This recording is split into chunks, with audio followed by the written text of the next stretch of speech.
So, what is the most common epiphany in the PSM II course? I think there's more than one, and I think it depends what level you're playing at when you come into the class, which epiphany you get.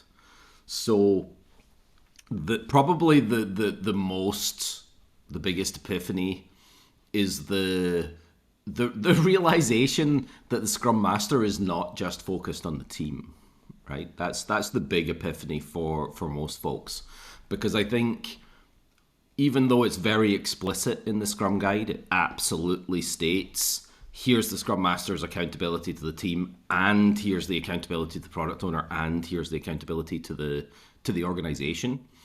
Most people seem to forget or kind of gloss over that bit for the accountability for the organization.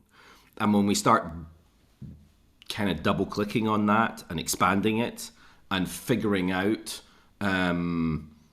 what the implications are of those accountabilities for how the Scrum Master purports themselves within the organization, I think it changes that dynamic. It expands those ideas, and they really have that realization that they perhaps need to be doing more, that they need to be poking at some of those, asking difficult questions, right? That's something that I find is very important as a Scrum Master. And even if all that difficult question is why, right?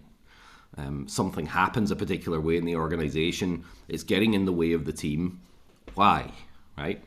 Because you do find, depending on the organization, that there can be rules in place that are ancient rules, right? I been doing a little bit of digging recently on Royal Bank of Scotland, and they have these rules in place for how their teams work, but they're a 200 plus year old bank, right?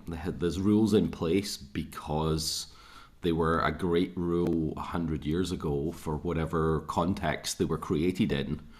But are they still relevant today? That's kind of like your organizational baggage and your organizational cruft. And who's going to take care of that?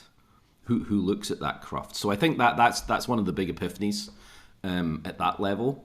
And then there's the meta epiphany in the PSM II that I think is really important for those people in the room that are also facilitators. So they kind of get a double epiphany, and that's that how to engage with people and have more people participate in the discussions.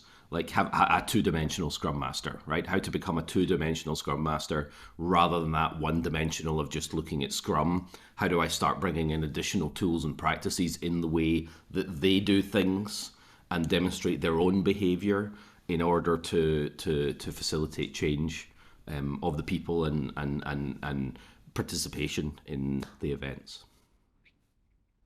Thanks for watching the video. If you enjoyed it, please like, follow and subscribe. I always reply to comments, and if you want to have a chat about this or anything else Agile, Scrum or DevOps, then please book a coffee with me through NKD Agility.